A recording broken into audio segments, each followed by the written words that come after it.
Hello and welcome to part 8 of our video series on building a Node Express and Postgres based API. Today we're going to be working on a few things, mainly adding Postgres for our application, which is going to involve setting up Nodemon, which is a really useful tool for restarting your application whenever your code changes. It's a really useful tool for building in a development environment.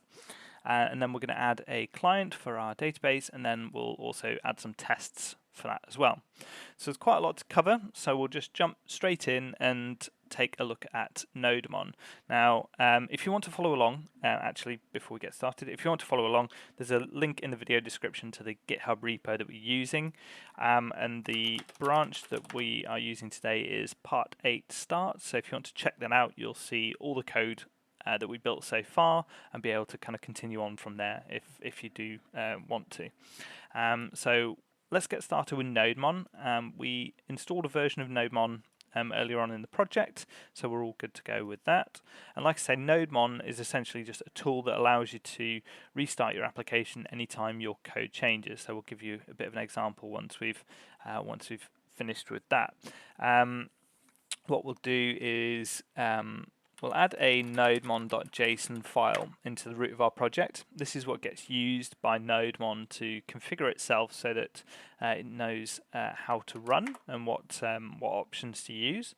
The first option that we're going to add is a command that we can type in, that when we type this into our terminal, it will restart our application manually. So we'll just add the restartable option.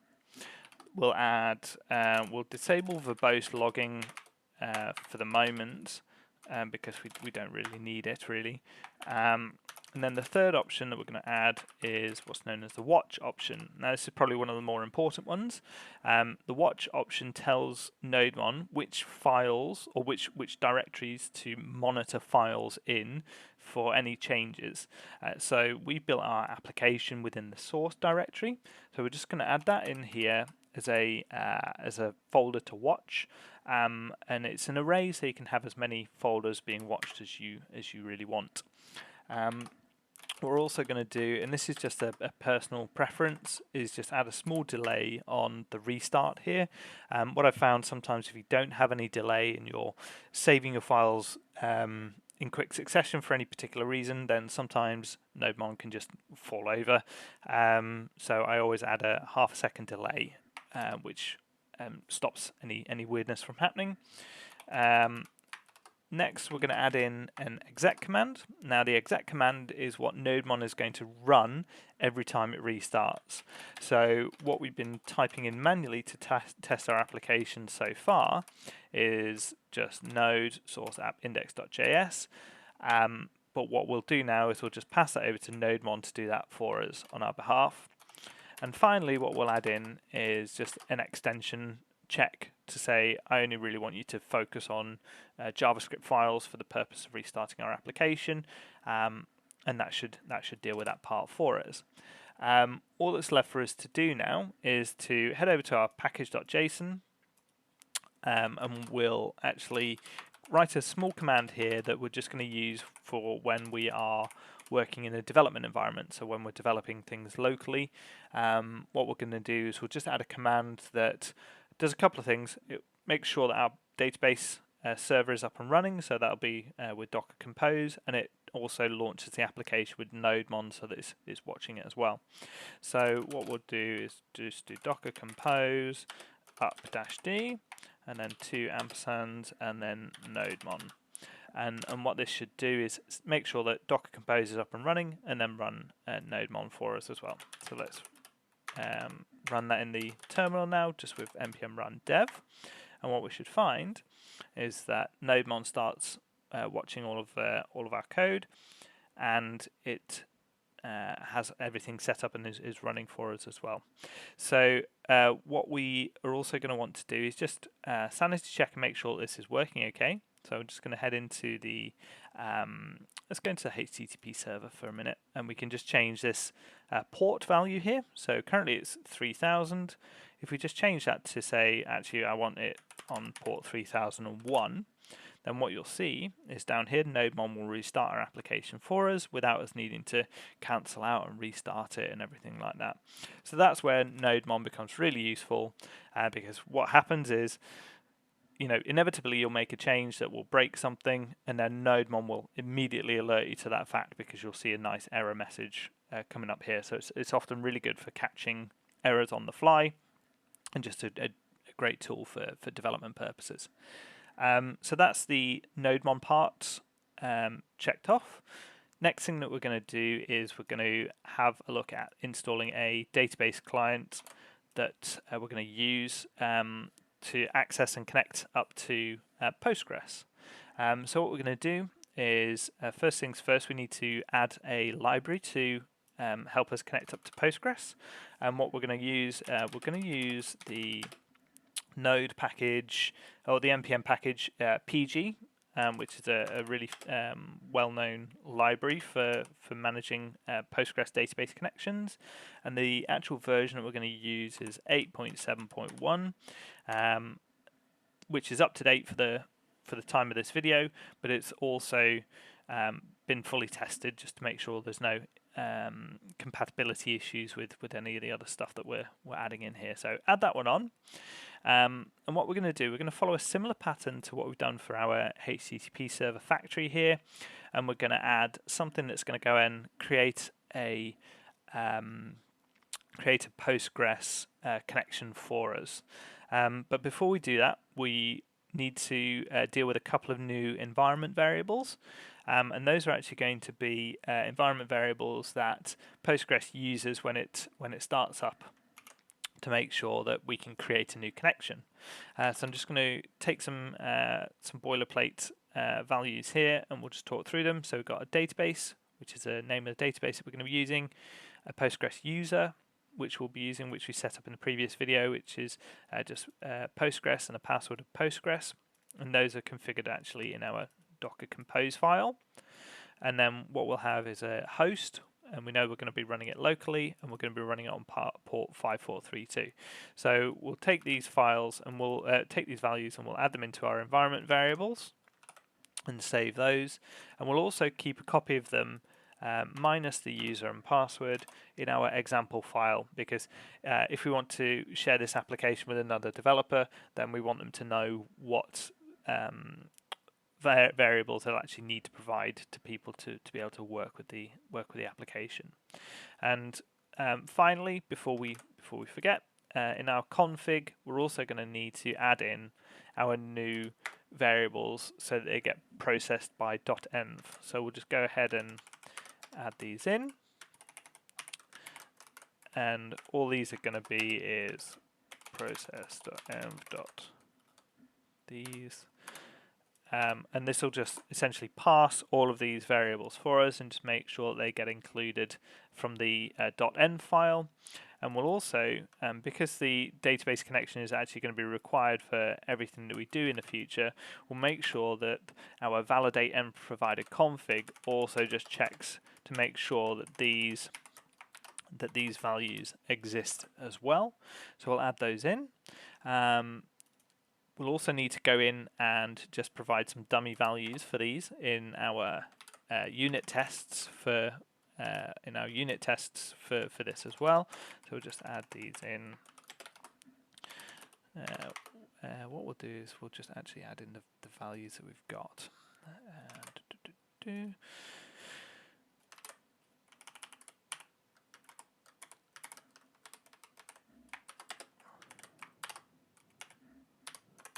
And what this will do is this will just make sure that the unit test will still pass for this part of the code as well, because if these weren't existing, then the actual code here would fail the unit test, which we don't want to happen. So we've added them into a config. We've made sure that they're processed from our environment variables, and just to go over them once more, all it is the database that we're going to be using, the user, password, and then the local host and the port that we're going to be making use of as well, which Docker Compose has all of these details here, like the port, the user, the password, and the default database name for Postgres is Postgres as well, so that gives you all of those different variables and where they came from.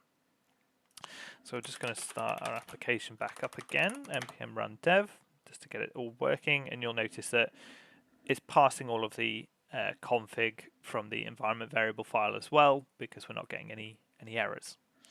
So what we'll do next is we will add a new database folder into our domain, and we'll add an index file for this. And then this is essentially going to house all of the code that's going to create our database connection, and also provide any initialization functions for our application, similar to our app HTTP server, so that when everything starts up, we've got a function to call to make sure our database connection is available. So we're going to just need to import a couple of things. We're going to need to import our config, and then we're going to need to import client, which will come from Postgres, the PG library that we installed. And then what we'll have is we'll have a class Postgres DB factory, and this will have a couple of variables. One is a client, and one is something that's going to help us determine whether our database connection is live or not, and we'll make use of this later on just to add a little bit of state to our application. So it's going to start off is connected is false, because the actual database connection hasn't been established yet, and a client, which is just going to house an instance of this client here, local to our class, so that we can interact with it. What we'll do next, we'll add a constructor, and a constructor is a piece of code that runs as soon as the class becomes instantiated. So we'll add a constructor, and within here all we're going to do is we're going to create we're going to set this .client equals new client, and this new client is going to take a set of configuration options which are going to be used to establish the client for this particular database connection that we're going to want to create. So it's going to take a user, it's going to take a database, it's going to take a password, it's going to take a port, and it's going to take a host.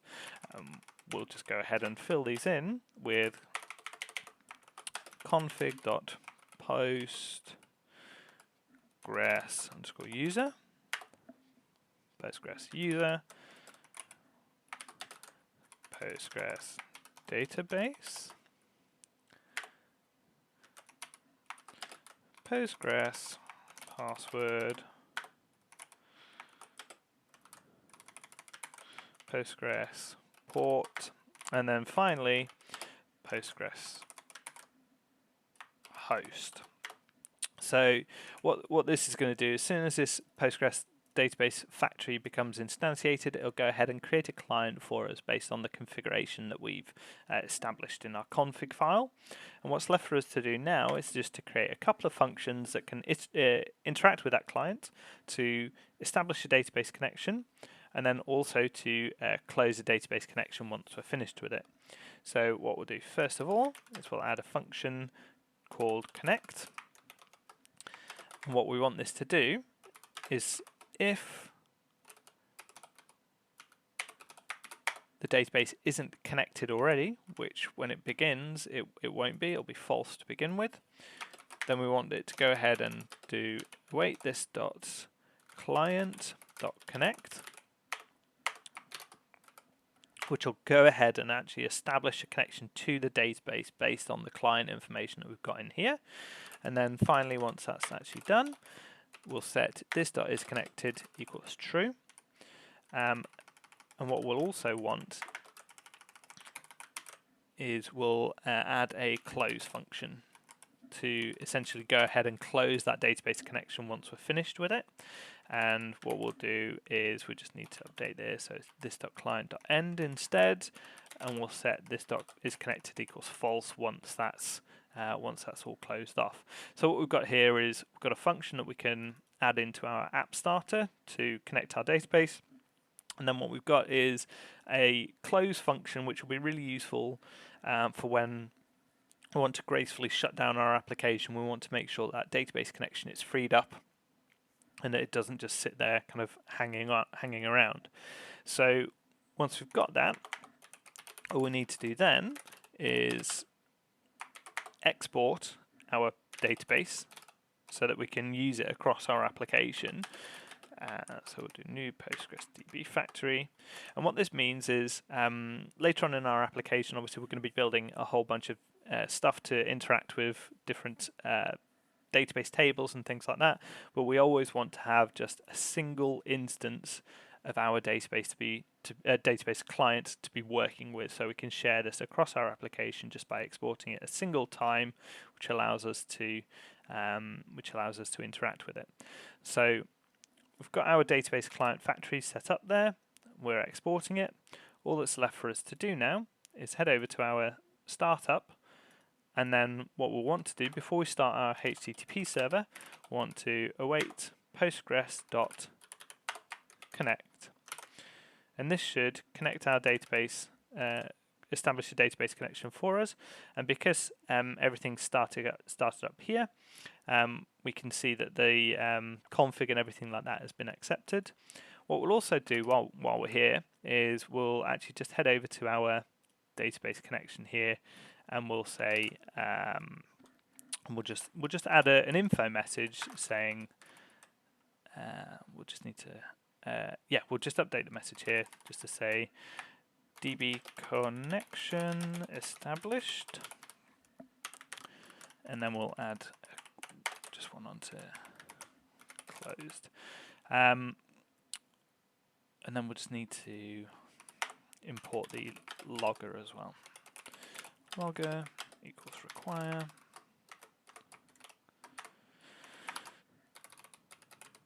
Logger. And the main reason I want to do that is just so that we can see that everything's going through here as we're expecting, and that a database connection actually is established, because it wasn't super clear within the app starter there.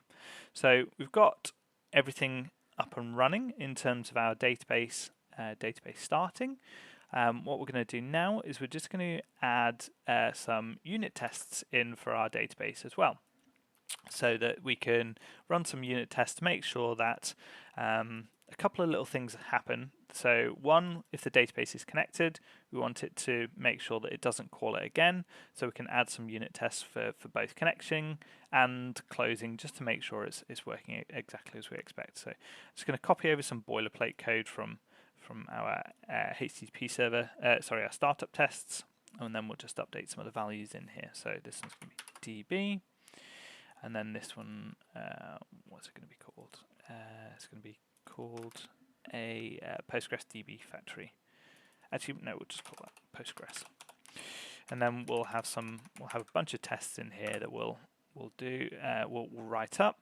But what we'll do first of all is we'll just mock out anything that we're going to be depending on. So first one that we're going to be depending on is config, which we've already got mocked out from there. The second one that we're going to be mocking out is PG, and then the third one that we're going to be mocking out is logger. So we've got a few things mocked out there just so that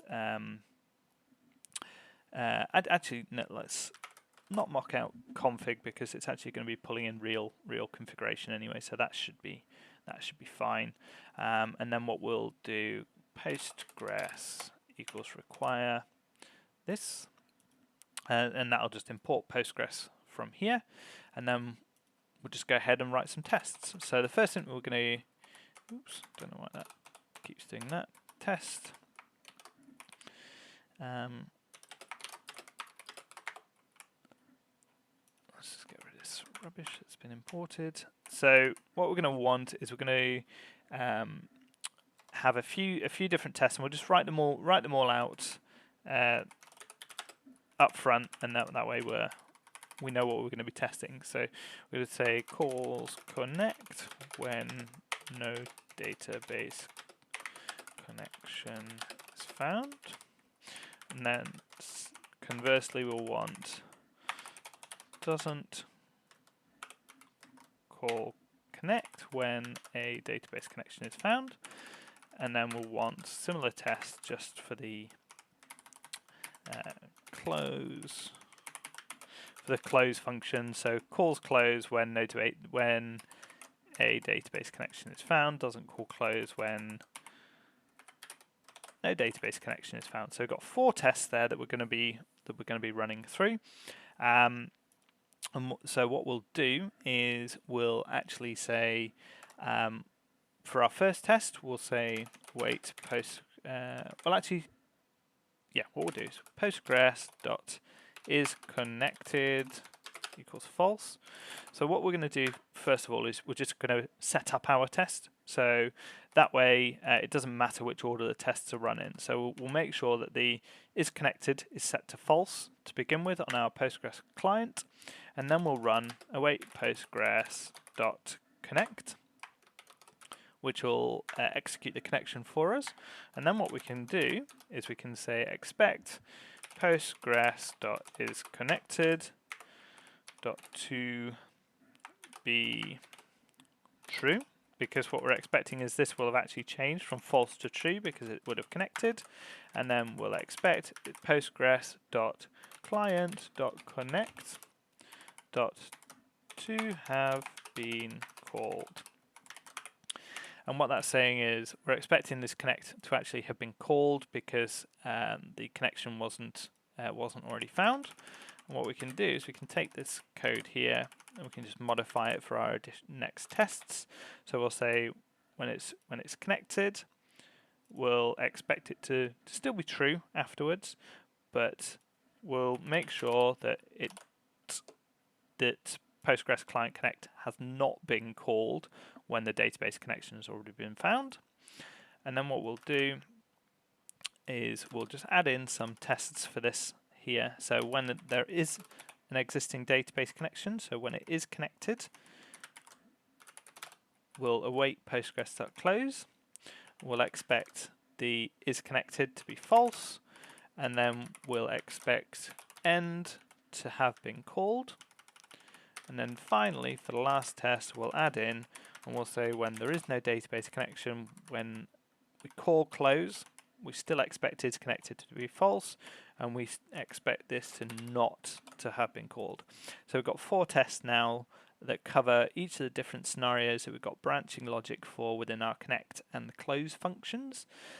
So all that's left for us to do is we can run our unit tests, npm run unit test, and we should, if all's gone well, have a whole bunch of tests that passed at the end of it now. So we'll have 100% test coverage, and we'll have all of our tests passing at the end.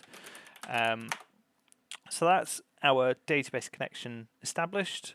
When our application starts, everything's fully tested, and we also installed Nodemon and got that working so that anytime any files change, we get regular updates to our application.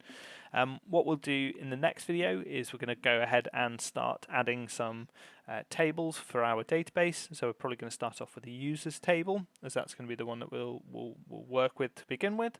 So we'll do that in the next video. We'll create the migration to add the database tables, and we'll interact with it and make sure that table exists. But that's it for now, and I'll see you on the next video.